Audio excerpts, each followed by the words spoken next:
원래 오늘 호회가 아닙니다. 호회는 저희가 첼시 토트넘 경기가 있는 금요일에 경기까지 끝난 다음에 아무래도 주중 경기들이 있다 보니까 그걸 좀 종합해서 다른 소식이랑 버무려서 진행을 하려고 했는데, 어제 오후 정도에 이종효 감독의 퇴장과 관련된 기사들이 나왔어요. 근데 본 다음에 뭐 이런 게 다 있어. 좀 이런 심각한 내용이었죠. 네. 네. 그래서 이거를 우리가 짤막하게 좀 다루자라고 생각을 해서 오늘 찍으려고 했는데, 오늘 새벽에 있었던 노팅엄 맨유는 이제 저희가 주원 형이 이제 입중계를 했고, 아스날 풀럼 경기에서 부상 이슈가 있었습니다. 네. 그 다음에 레알 마드리드와 소시에다드의 코파델레이 경기에서도 뭐 대단한 경기가 좀 나왔고요. 명경기였죠. 그리고 리그 경기도 있었어요. 네. 울산과 대전 경기가 있었는데 또 이제 형철이도 갔다 왔다고 하고 직관을 갖고 그 얘기도 드리고, 그리고 아무래도 오늘의 어떤 핵심적인 내용은 K리그 심판과 관련된 이야기입니다. 네. 이정열 감독의 퇴장에 대한 이야기, 그리고 그 이후에 나온 기사가 그게 좀 이건 좀 다뤄야 될 내용이에요. 이게 네. 뭐야? 그쵸. 이런 상황이에요. 네, 그래서 관련 내용을 일단 좀 가져왔습니다.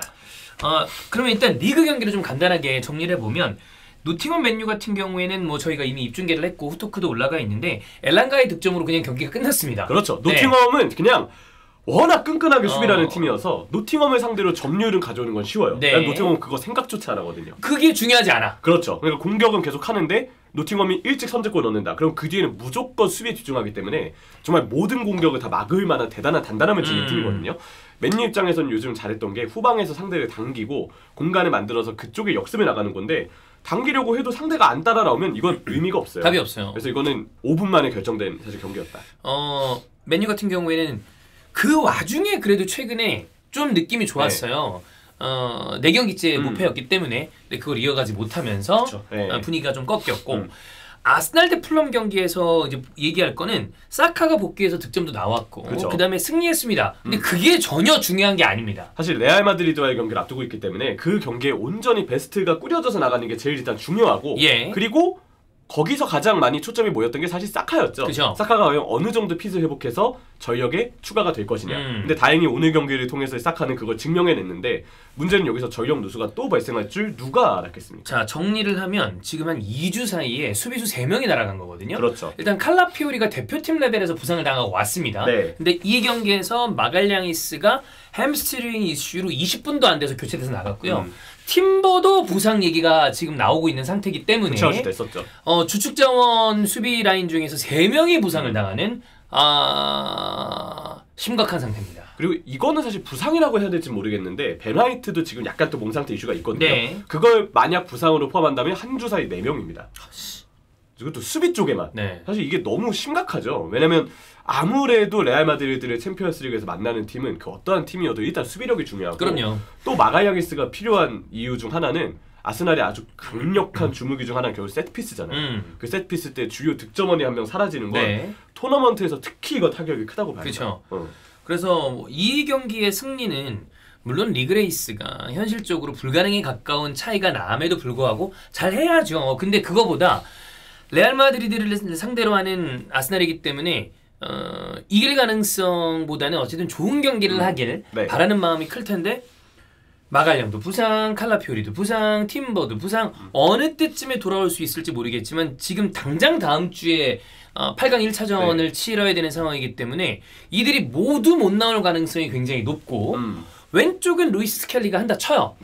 그러면 이제 할 수 있는 방식이 키비오를 넣어야 되는 방식을 생각해 볼 수 있는데, 그쵸. 이 경기에서도 못했어요. 키비오르는 안 나와야 되는 거죠 사실. 왜 지금 폼이면. 그러면 이제 골치 아픈 거야. 그래서 지금 봤을 때 그나마 이 중에 좀 다행인 소식은 팀버는 마갈양이스보단 크지 않은 것 같아요. 근데 무릎 쪽에 통증이 좀 있었고 전반부터 좀 불편해하면서 경기를 뛰었다고 이야기했는데, 그러다가 이제 결국은 후반전에 못 버티고 교체된 거거든요.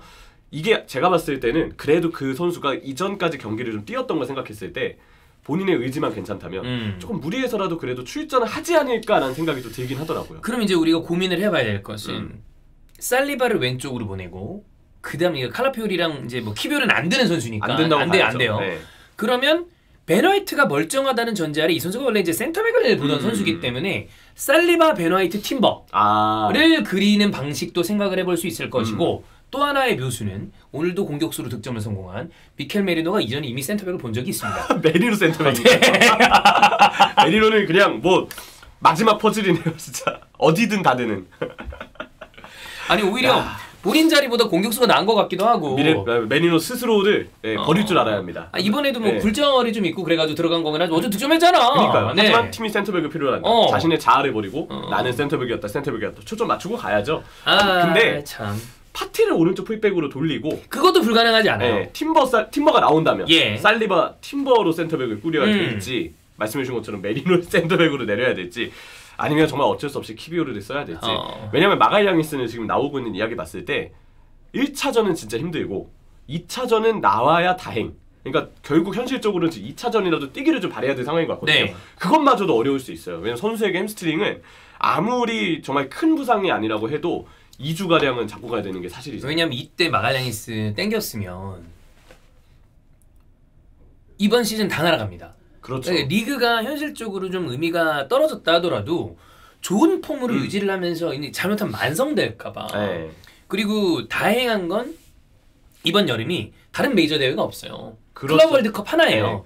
그러면 이제 거기에서 적당하게 조절을 하면서 회복을 할 수 있는 좋은 프리시즌을 만들어야 되는데 무리해서 썼다가 또 이게 다시 부상으로 이어지고 그러면 안 되기 때문에 조심을 시켜야 됩니다. 그렇죠. 그래서 오늘 새벽에 경기가 있었던 거고 아직 그러니까 부상의 정도가 어느 정도인지 결과가 안 나왔기 때문에 어느 정도로 팀을 꾸려서 레알 마드리드전을 준비할 수 있을지는 모르겠으나 어쨌든 굉장히 문제가 생겼다. 그렇죠. 부디 좋은 경기를 하기 위해서 2차전이라도 좀 나와주기를 마갈량이스는 팀버는 일단 1차전부터 나왔으면 좋겠다 마음입니다. 그렇습니다. 자, 이제 아스날 얘기를 했으니까 같이 경기를 펼치는 레알 마드리드도 구강컵 코파델레이 4강을 했는데 혈투였습니다. 4대4입니다. 소시에다드와 함께. 이거는 이제 부제를 하나 붙여야 돼요. 물론 전제할 거. 소시에다드가 되게 잘했어요. 소시에다드는 사실 1차전 너무 수비적으로 해서 이럴 거면 차라리 1차전부터 그것도 홈이었기 때문에 더 공격적으로 했으면 좋았을 텐데 라는 아쉬움을 남겼고 2차전은 소시에다드가 되게 적극적으로 나서서 어쨌든 정말 그 3대1 상황까지 만든 거거든요. 이 3대1로 끝났으면 소시에다드가 올라가는 거예요. 3대2 합계가 3대2가 되기 때문에 올라가는 거였는데 근데 레알 팬들 입장에서 심리적으로 그런 걸 느꼈을 수도 있어요. 우리가 혹시 알라바와 싸우나? 나도 이제 형이란다. 형철이가 미안하다. 야. 아니다. 괜찮다. 형철이가 그럴 수도 있지. 그 아담우린 감독으로 모시고 있기 때문에. 그렇죠. 형철이가 부재 얘기했을 때 혹시 알라바인가 했는데 이거 이 알라바가 이런 표현은 사실 그래도 열심히 뛴 선수는 쉽게 할 수 없지만 근데 알라바가 좀 심하긴 했어요. 심했어요. 진짜 심했어요. 레알이 센터백을 좀 많이 노려야 될 이유가 이런 데서 드러나는 것 같거든요. 코어 이 대체 자원도 사실 필요하고 백업에 믿을 수 있는 선수도 부족하고 알라바가 특히 더 그렇잖아요. 그렇기 때문에 참 그 센터백의 필요성을 많이 느끼게 한 경기가 아니었나 생각을 하고요. 경기 자체는 진짜 명경기였어요. 그 3대1의 상황, 소시다드가 올라가게 될 상황에서 82분에 벨링엄, 86분에 추아메니 그러면서 레알 마드리드가 역전에 성공합니다. 자, 이대로 끝나면 경기 종료예요. 근데 93분에 오야르사발이 극적인 또 동점골을 넣어서 그래서 연장으로 갑니다. 4대4의 연장. 이렇게 가게 됐죠. 합계 스코어 4대4의 연장입니다. 근데 이런 거 보면 이게 선순환인 거죠. 이렇게 골을 넣는 선수가 마지막에 막판에 넣다 보니까 이제 후아니토 정신이다 이런 얘기가 있으면서 그런 그 이야기가 있으면 스포츠 심리학적으로 왜 심리학 교수님들이나 김태훈 교수님도 요즘 김태훈 교수님 책 나왔습니다. 어쨌든 김태훈 교수님이나 아니면 다른 전문가분들 이야기를 들어보면 정신적으로 그런데 부딪히는 게 있대요. 쟤네 이때 또 넣을 것 같은데. 그리고 반대로 레알 마드리드 선수들은 이때 우리가 강해. 한번 넣을 것 같은데 우리가. 근데 이런 정신이 있다 보면 또 그게 되죠. 그럼 실제로 되다 보니까 다시 정신력이 강해져. 그러니까 선순환이 계속 그려지는 거야. 베르날 배우잖아요 또. 그래서 더더욱 선수들도 이쯤에 우리 될 텐데 이런 느낌이 좀 있었을 것 같아요. 결국 리디거의 115분 결승골 연장 후반입니다. 그래서 승부차기까지 가지 않고 바로 이제 결승으로 올라가게 됐는데 일단은 알라바의 불안점 그리고 경기 내용적인 어떤 아쉬움은 있었지만 그래도 레알 마드리드가 마지막 뒷심을 발휘해서 수비의 아쉬움은 뒤로 하고 어쨌든 결승에 올라가는데 성공했다. 그리고 거기서 드러나니 후아니토 정신. 중요 일정들을 여러 또 앞두고 있는 상황에서 또 한번 뭔가 팀 분위기를 팍 끌어올릴 수 있는 좋은 또 경기였던 것 같습니다. 저는 그래서 이제 감히 레알 마드리드 쪽에 요청합니다. 정정당당하게 가자. 알라바를 선발로 내라. 우리도 수비진이 분기됐으니까 알라바를 선발로 내고 같은 조건으로 싸우자. 그러면 어디로 올라가나요? 레알이요. 아 레알은 그냥 항상 얘기해요. 챔스 우승팀 예상합니다. 네. 챔스 우승팀 레알이요. 그냥 저희 둘은 그렇게 예상하고 있기 때문에. 예. 근데 이제 알라바 같은 선수는 이 선수가 바이언에서 보여줬던 모습이라거나 왜냐면 명실상부한 월드 클래스입니다. 대단한 선수인데. 근데 네. 지금은 부상으로 날린 어떤 그 여러 긴 시간들 보여주는 퍼포먼스로 본다면 참 어려워요. 이러면 아마 심리적인 문제가 좀 있겠죠. 뭐 신체적인 것도 물론 저하가 된 것도 있겠지만 이게 회복이 안 되면 그러니까. 팀 입장에서도 기다려주기는 힘들죠 이제. 네. 그래서 다음 주에 이제 바르셀로나와 뭐 도르트문트 경기도 있고 인테르 바이언 경기도 있고 아스날 레알 마드리드 경기도 있어서 아마 아쉬운 건 아스날 레알 마드리드랑 인테르 바이언이 시간이 겹쳐요. 재밌는 경기네. 네, 그래서 아마 저희는 아스날 레알 마드리드를 열어놓고 인테르 바이언도 같이 보는 그림을 그릴 것이고 바르셀로나 도르트문트도 이렇게 중계를 할 텐데 아스날 레알 마드리드는 지금 뭐 한쪽은 완전 부상, 한쪽은 또 이제 경기를 많이 치르고 있는 어떤 피로함 그죠. 이런 과부하. 것들과 싸워야 되는. 저는 뭐 승패보다는 아스날이 불태우면서 좀 재밌는 경기를 했으면 좋겠다라고 생각이 좀 듭니다. 네, 그래서 아스날, 레알 마드리드가 다음 주에 챔스를 하는데 각각 뭐 이슈가 있었던 경기들이 있었기 때문에 요걸 간단하게 다뤄봤고 자 그다음 레버쿠젠이 포칼에서 떨어졌습니다. 준결승에서 떨어졌는데 상대가요 3부 리그 빌레펠트입니다. 이 빌레펠트는 근데 여러분 아마 이름은 기억하시는 팬들이 많을 거예요. 얼마 전에 일부에도 있었으니까. 네, 분데스리가에 있었던 팀이니까. 근데 이제 내려가면서 언제 3부까지 떨어졌는데 사실 레버쿠젠이 지난 주말에 리그 경기를 이기긴 했지만 사실 요즘에 레버쿠젠 보면 약간 불안 요소가 있었어요. 일단 뭐 당연히 불안한 거 첫 번째 비르츠의 부상. 두 번째 왜 이렇게 세트피스 실점을 많이 하는지 세트피스 수비가 좀처럼 개선이 좀 안 되고 있고 세 번째는 지난 시즌 알론소의 레버쿠젠을 보면서 압박을 참 잘한다. 좁은 간격이 잘 유지되면서 되게 컴팩트한 축구를 한다라고 칭찬을 좀 했던 게 생각나는데 올 시즌은 그게 해당이 안 돼요. 경기마다 수비가 불안하고 압박 체계가 무너지고 그걸 이제 요나단타 같은 너무나도 좋은 수비수들이 그나마 막아줘서 망정이지 결국 팀 퀄리티가 많이 떨어지고 있거든요. 알론소 감독의 두 번째 시즌은 이 풀 시즌으로의 두 번째 시즌은 첫 번째 시즌과 비교했을 때 팀 압박 퀄리티에 상당한 좀 차이가 있다. 그리고 아까 얘기했던 세트피스 수비의 불안점을 좀처럼 개선하지 못하고 있다. 이거는 레버쿠젠이 터질 게 터졌다. 근데 그게 설마 3부 리그 팀에게 터질 줄은 사실 예상을 못했죠. 우승 적기라 생각했는데 연속 우승을 이렇게 물 건너갔습니다. 물론 이제 바이에른 뮌헨도 수비진의 부상이 많으면서 그리고 승점 차로 봤을 때 레버쿠젠이 여전히 리가의 가능성을 갖고는 있으나 안 좁혀질 수도 있는 거예요. 그럼요. 레버쿠젠이 스스로 무너질 수도 있죠. 그렇다면 포칼을 노려봐야 되는데 빌레펠트에게 이렇게 떨어진 거는 아마 아쉬움이 클 거고 그러니까 이런 거 보면 우리가 정말 명장 반열에 올라가 있는 감독들은 그 능력을 비교적 오랫동안 보여준 사람들이잖아요. 알론소는 지금 당장 최고의 감독 후보군에 올라갈 사람이라는 건 명확하고 레버쿠젠의 사상 최초의 우승 그리고 무패 우승까지 달성을 했기 때문에 그 업적은 대단하나 2시즌 연속 이런 거를 계속 보여주는 건 정말 어려운 일이다. 그렇죠. 그래서 좀 쉽지 않은 올 시즌이고 일단은 실망감이 상당히 클 것 같다는 생각입니다. 네. 자 그래서 이렇게 봤고 그 다음에 K리그 이제 울산대전 영철에 갔다 왔는데 나는 이제 초반에 2대0이 되는 거야. 그래서 야 울산이 힘들구나. 정말 힘들구나. 근데 수호미스터리를 촬영하고 딱 보니까 2대1에 따라잡았죠. 도파민은 진짜 전반 따라잡을 땐 최고였어요. 근데 저는 이제 그때 이제 혼자 한 얘기가 이러면 울산이 뒤집겠다 홈이니까 이렇게 쫓아갔으면 뒤집겠지. 근데 웬걸 끝나고 나니까 3대2에 그렇죠. 그 심지어 주민규 골. 그 주민규 골 넣었을 때 혹시 대구 팬분들에게 죄송해요. 정승환 하는 거 아니냐. 걱정은 했지만 주민규 선수는 그러지 않았습니다. 주리 케인. 주리 케인. 경기 좀 어땠어요? 일단은 포항전이 너무 무기력한 패배였고 그 이어서 저는 이번 경기도 두 골을 따라잡긴 했지만 경기력적으로는 여전히 좀 아쉬움이 많았다고 생각을 해요. 이번 경기는 어쨌든 주중 경기니까 뭐 계속해서 선수들을 바꿔가야 되는 게 맞을 수도 있고 또 부상자도 하필 또 나왔었고 뭐 고승범 선수가 부상 때문에 초반에 못 나왔던 거 보야니치가 또 최근에 부상으로 빠진 거 라카바가 또 A매치 일정의 이유로 지난 포항전에 결장을 했던 거 변화가 많을 수밖에 없기는 한데 근데 중요한 건 그거 같아요. 올 시즌 울산의 그냥 선수 영입을 통한 변동폭이 상당히 굉장히 큰 팀이잖아요. 지난 시즌과 비교했을 때 거의 뭐 절반 이상 다른 팀의 느낌이죠. 판을 바꿨죠. 완전히. 그래서 완전 틀이 좀 바뀐 상황인데 그러다 보니까 선수들의 어떤 조합을 찾는데 초반에는 애를 먹는 부분이 확실히 보여요. 그리고 여기서 이제 여러 이유로 선수 명단에도 변화가 계속 발생하니까 그러니까 지금 과연 울산의 베스트 조합은 누구이며 플랜 A가 무엇인지 이것에 대해서 명확하게 뭔가를 찾기가 쉬운 상황이 아니에요. 이런 팀의 공통점이 뭔지 아세요? 초반에 실수를 많이 합니다. 경기 초반에 실수를 많이 하는데 이번에도 그 초반 실수들이 연이어 나왔고 지금 왼쪽 풀백도 제가 볼 땐 박민서가 강상호보다 훨씬 나아 보이는데 그동안 자주 썼던 선수 사실 강상호거든요.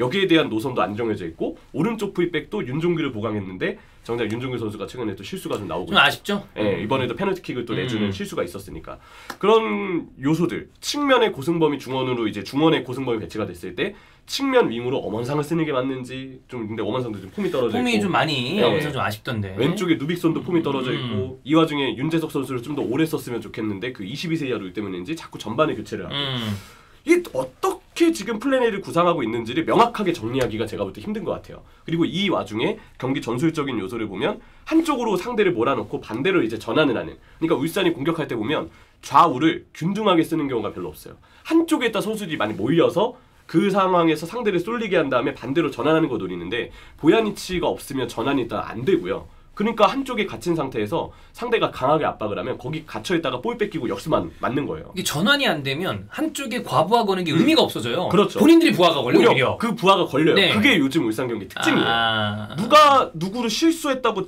탓을 하기 전에 지적을 하기 전에 팀적으로 과연 그 선수가 지금 편한 환경에 놓여 있는가를 놓고 봤을 때 저는 그러지 않다고 느끼거든요. 예. 그래서 지금 폼이 좀 떨어진 선수들에 대한 어떤 일단은 선택과 집중이 좀 필요해 보이고 그리고 전술적인 부분에서 보야니치가 없다고 해서 이렇게 내용도 결과도 못 챙기는 거는 선수 한 명한테 의존하는 팀이 뭐 좋은 팀인가요? 아니죠.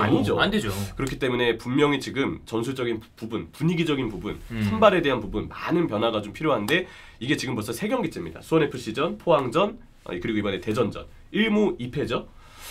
사실 이거는 지금 초반에 리그 우승을 해야 겨우 도전해야 될 팀한테 이렇게 승점 드롭을 하면 안 좋아요. 네. 분위기가 7경기 만에 벌써 3패예요. 안 되죠. 안양전, 포항전, 대전전 끝나고 일단 야유가 나왔고 모처럼 이제 그 S석 처용전사가 이제 정신차려 울산을 콜했는데 정말 정신차려 울산을 웬만하면 잘 안 하거든요. 근데 그럼에도 그런 콜이 나왔다. 초반 분위기가 일단 좋지 않다고 정리를 해야죠. 네. 자, 울산은 분위기가 안 좋은 반면에 대전은 이번 시즌 완연한 상승세에 계속 그 흐름을 이어가고 있습니다. 일단 주민규 선수가 주민규 골 넣는 거 보면요, 그냥 이 선수는 골잡이 그냥 천부적인 감각이 대단해요. 일단. 지금 이 순간 K리그 최고의 공격수는 주민규입니다. 그렇죠. 네. 그래서 주민규의 아주 능력을 또 확인했고 일단 대전 자체가 전방 압박 진짜 잘하더라고요. 초반에 4-2-4 형태로 빡세게 압박을 할 때 울산이 쩔쩔맸던 게 울산 스스로의 문제도 있지만 대전의 압박이 진짜 강력합니다. 기동력 좋고 쌩쌩하고 베테랑들이 또 중심을 잡아줄 수 있고 뭐 임종은, 주민규 제가 볼 때 이 선수들이 어쨌든 팀에 합류한 게 팀 분위기적인 요소에도 분명 긍정적인 요소가 있을 거라 생각을 해요. 그리고 저희 이제 초대석에서 모셨던 우리 또 강윤성 선수, 이창근 선수가 그때도 이야기했고 지금도 느껴지지만 참 팀 분위기가 좋아 보이더라고요. 좀 분위기도 어떤 전술적인 부분도 팀의 기동력도 참 지금 대전이 좀 좋아 보인다. 이창근이 선방을 많이 안 하고 있는데도 불구하고 제가 볼 때는 순위가 많이 높은 것 같아요. 대전은. 이번에 한 경기 더해서 지금 16점이거든요. 근데 2위 김천 11점, 3위 서울 11점이에요. 그 이외의 두 팀들이 경기 수를 따라잡아도 일단 대전은 1위가 공고히 유지가 될 겁니다. 대단한 거죠. 저는 K리그를 잘 모르겠어요. 뭐 어떤 얘기를 드리려고 그러는 거냐면 알 것 같습니다. 네, 황선홍 감독을 얘기를 하는 건데 사실 대전 팬분들도 놀라실 거예요. 좀 잘 모르겠어요. 전 지난 시즌 후반기에 어떤 약진 그래 그럴 수 있지. 근데 올해는 어떨까라고 궁금한 그 마음속에 어떤 그 생각은 어떤 느낌이었냐면 대전 팬분들에게는 좀 죄송한 얘기인데 올해도 되나? 근데 되네? 되네요. 네, 신기해하고 계십니다. 팬분들도 신기하고 계신데 확실한 거 지금 진짜 잘하고 있다. 경기 보면 재밌게 하고 잘해요. 네. 모르겠어요. 그래서 잘. 네. 사람 일 모르는 거다. 이렇게 봐야 되지. 그렇습니다. 네. 자 이렇게 여러분 주중에 K리그가 펼쳐졌던 거는 울산이 클럽 월드컵에 출전하기 그렇죠. 때문에 그 라운드인 18라운드를 땡겨와서 먼저 치른 겁니다.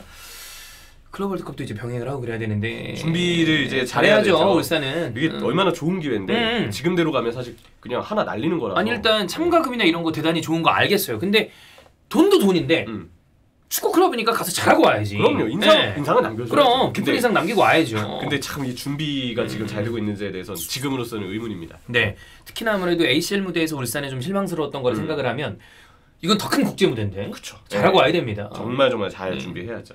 자 그리고 오늘 후에 메인 이슈는 바로 요겁니다. 이정효 감독의 퇴장건에 대한 이야기인데 그거 관련된 그 후에 나온 심판 관련된 이슈가 다 약간 띠용하게 만드는 네. 그런 이야기였어요. 그렇죠. 일단은 이정효 감독은 왜 퇴장을 당했나? 대전전에서 네, 1대1로 비기고 있을 때 후반 추가 시간에 퇴장을 당했는데 자, 퇴장 사유, 판정에 일단 불만을 갖고 벤치 쪽으로 물병을 걷어찬 게 문제가 됐습니다. 네. 하지만 이 퇴장에 대해서 지금 논란이 지적되는 이유가 일단 당시에 중계화면에 정확하게 그 영상이 잡히지 않았었고 제일 중요한 물병을 차긴 찼어요. 근데 물병을 관중석에 찬 것도 아니고 뭐 경기가 펼쳐지는 그라운드에 찬 것도 아니고 뭐 상대 벤치 쪽으로 찬 것도 아니고 자기 벤치 쪽에 아무도 없는 곳에 찼어요. 그냥 어떻게 보면은 그 물병을 찬 게 더 안 좋게 해석될 만한 여지는 그래서 없었던 거죠. 그냥 혼자 좀 화풀이를 한 건 에이씨 하면서 예. 뭐 예를 들면 예전에 이제 박명수 아저씨가 정준 아저씨 신발을 찬 거는 우리 이제 하지마 이씨 근데 그거는 이제 카메라 쪽으로 차면서 재미를 이끌어낸 건데 이거는 아까 얘기한 것처럼 경기를 방해한다거나 그런 쪽은 아니긴 했습니다. 그렇죠. 이쪽으로 했다고 하니까. 그래서 기사에서는 일단 그 당시에 광주 구단 측도 공식적으로 퇴장 사유를 전달받지 못했다라고 이야기를 했는데 이것까지 알려지면서 이 퇴장 좀 감정적으로 준 퇴장 아니냐 그런 논란이 좀 있었고 지금도 사실 여러 가지 의견이 갈리고 있는데 일단 먼저 대한축구협회 심판위원회는 이 퇴장은 정심이라고 이야기를 하긴 했습니다. 정심이다. 네, 경기규칙 12조 파울과 불법행위에 퇴장성 반칙 항목에 따른 난폭한 행위 규정을 적용했다라고 설명을 했어요.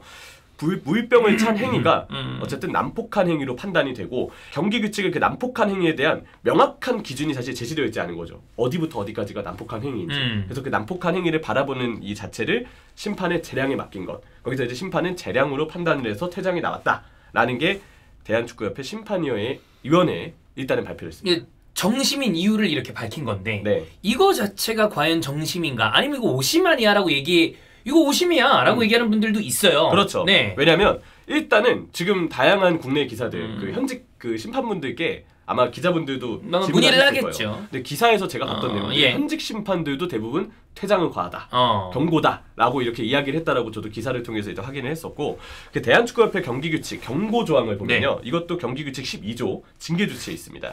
음료수병 또는 다른 물체를 던지거나 발로 차는 행위는 경고로 명시되어 있어요. 명시가 돼 있어요. 네, 경고로 명시되어 있고 경고로 이 행위의 방향과 대상을 봤을 때 관중석 상대팀 벤치가 아닌 자신의 팀 벤치 쪽 그리고 당시 그 방향엔 사람이 없었다는 이야기도 있거든요. 그렇기 때문에 이거는 명시된 대로 경고로 끝나야 되는 게 아니냐. 하지만 퇴장은 과하다.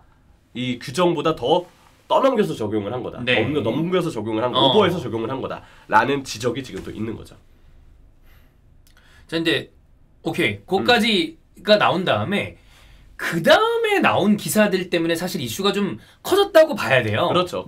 또 하나는 사실 최근에도 심판 문제가 계속 있었어요. 있고 하필 이 타이밍이 그 이전에 그 광주와 이제 포항의 경기 때 이정효 감독이 조성호 선수 그때 다쳤을 때 아니 경기 좀 잘해야지 다치고 난 다음에 수습하려면 뭐하냐 이런 얘기를 하면서 선수를 보호해줘야지 보호 안 하고 왜 하면서 이런 얘기가 한 게 있었잖아요. 중계에도 들렸어요. 하필 그 얘기를 하고 난 다음에 갑자기 또 이후에 이런 퇴장이 나와버리니까 감정적으로 대응한 거 아니냐 이런 얘기들까지도 나올 수밖에 없고 결국은 경고로 명시되어 있는 규정까지 있기 때문에 대한축구협회 이 심판위원회에 정심이라는 발표에도 불구하고 많은 분들이 그건 받아들이기 힘들다라고 반응할 수밖에 없는 게 이런 이유라고 생각을 하고요. 그리고 말씀하셨던 그 심판위원회의 또 다른 문제점이 좀 지적이 하나 됐죠. 네, 요거 관련해서 이제 증언, 제보 이런 것들의 기사, 그다음에 심판위원회 이제 위원장들의 이야기나 이런 게 팬들이 받아들이기가 좀 어려워요. 이거 사실 이게 정말 다 사실이라면 너무 큰 스캔들이에요. 이게 진짜? 무슨 소리야? 라고밖에 생각이 안 돼요. 사실 지금 리그 아주 잘 운영이 되고 있고 굉장히 관중수도 많아지고 좋은 시기인데 이건 근데 잡고 가야 될 문제인 건 사실이에요. 이게 사실이라. 뭐 흥행하고 있다고 이걸로 그냥 넘어갈 수는 없는 거 아니에요. 절대 그래서는 안 돼. 말도 안 되는 거니까. 본질을 해칠 수 있기 때문에 굉장히 심각한 문제라고 보는데 내용을 좀 보겠습니다. 심판위원회가 지금 판정에 대한 일단 명확한 설명을 제공하지 않는데요. 주심마다 이거는 이렇게 판정하는 게 옳다. 너가 이렇게 판정을 했는데 이러이러해서 이건 잘못된 거야. 이런 명확한 피드백을 해줘야 되는데 명확한 설명을 해주지 않으니까 지금 현직 심판들의 불만이 쌓여있다 라는 이야기가 있었고 심판들은 판정 기준에 대한 명확한 피드백을 요구하면서 심판위원회의 불투명한 태도를 비판하고 있다. 여기서 이 불투명이라는 키워드를 주목해 보겠습니다. 심판위원회의 권력 남용에 대한 제보와 증언. 왜냐하면 결국 이 심판위원회도 누군가는 배정을 하는 사람이 있을 거잖아요. 그쵸. 그 배정에 있어서 그 배정권을 가지고 권력 남용을 하고 있다라는 제보와 증언이 있는 거예요. 이게 굉장히 강력한 권한이거든요. 네. 근데 여기에 대한 그 제보가 사실인지 아닌지 밝혀봐야 되겠습니다만 문제죠 이러면. 그렇죠. 그게 권한으로 해서 누군가에게는 이렇게 되고 누군가는 이렇게 되고 이러면. 네. 그리고 이건 정말 좀 심각한 사안인데 이 기사에는 이렇게 나와 있어요. 특정 팀에게 유리한 판정을 하는 것에 대한 제보. 그리고 심판위원회의 배정권과 사후평가를 이용한 갑질 문제에 대해서도 이야기가 나왔습니다. 네. 사실 이게 다 사실이라면 뭐 지금 리그 경기를 계속 진행하는 거 사실 의미가 있나요? 그 정도의 문제예요. 그렇게 봐야 될 문제죠. 그러니까 그냥 넘어가면 안 되는 문제예요. 네. 기사를 잠깐 띄워볼까요? 우리? 그럴까요? 네. 왜냐하면 이 기사 때문에 이슈가 굉장히 크게 된 거기 때문에 자 여러분 이거 이미 다 포털에 나와 있는 기사니까 안 보신 분들은 한번 체크해 보셔도 될 거예요. 네, 이건 꼭 한번 확인하셨으면 좋겠어요. 자 그래서 여기 이렇게 보면 이 이정효 감독 퇴장에 대한 이슈가 나와 있고 네. 그리고 이 영상을 그대로 현직 심판들에게 보여줬는데 만장일치 경고였다라는 이야기가 또 나와 있고요. 자 그리고 난 다음에 이 울산 수원 FC 경기 때는 그렇죠. VAR을 잘못 사용한 것에 대한 이야기가 있어요. 왜냐면 VAR은 사실 퇴장, 뭐 페널티킥 이런 이 특정 상황에 대해서만 이제 적용을 해야 되는데 그쵸.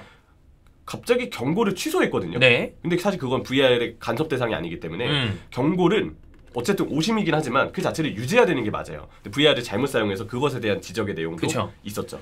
그리고 이제 기사 중반부에 보면 배정권과 사후평가에 관련된 이야기가 나오는데 자 그냥 그대로 읽어볼게요 여러분. 스포티비 뉴스에 제보된 수많은 녹취 파일 중 일부 심판위원회에 소속 A임원이 경기 전날 K리그 심판에게 전화를 건 충격적인 내용. 특정 팀이 지면 안 되잖아. 마무리 잘하면 보너스를 즉 배정을 더해줄게. 이거는 말도 안 되는 겁니다. 진짜 말도 안 되는 이야기죠 이거. 네. 있어서는 안 될 일인데.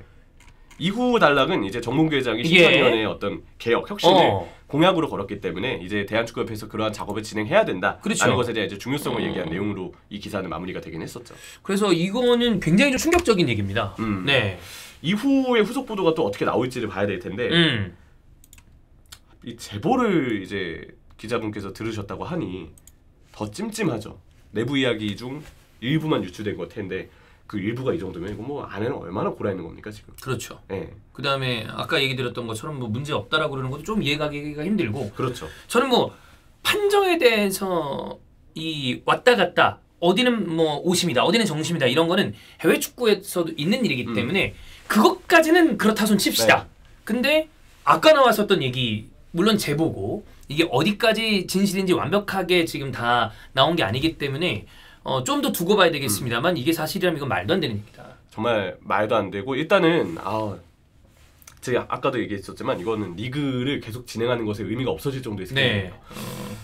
명확한 사실 파악이 필요할 텐데 문제는 심판위원회가 너무 폐쇄적이죠. 그렇죠. 너무 폐쇄적이죠. 대한축구협회 측으로 가면서 더더욱 폐쇄적이고 그냥 어떻게 보면 그냥 일방적인 단체가 좀 되어버렸는데 뭐 이 상황에 대해서 이게 정말 사실인지 뭔가의 문제가 있는 건지 심판 운영에 대해서 그리고 아까도 이야기했듯 판정에 대한 어떤 피드백 이 판정을 어떻게 우리가 해석을 해야 되는지 이런 것들까지 단 하나도 소통이 되고 있지 않습니다. 문제가 좀 있어요 이거는. 네. 이 내용들이 모두 다 사실 만약 아니라 하더라도 지금의 운영 방식 자체는 좀 저는 문제가 있다라고 보는 입장이긴 합니다. 그렇습니다. 그래서 아까 뭐 뒤에 말미에 아까 얘기 드렸지만 정몽규 회장이 어쨌든 인준이 지금 됐어요. 네.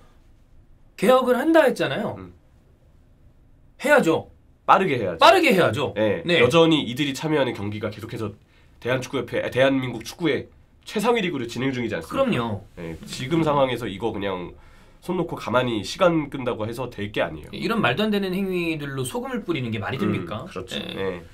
그래서 이거는 이렇게 그냥 이런 다음에 위험해 지나가는 게 아니라 명확하게 밝히고 이런 일이 있었다면 관계자 징계해야죠. 징계해야죠, 당연히. 네. 징계, 자격, 박탈입니다. 박탈이죠. 이게 사실이라면. 정말 사실이라면. 네.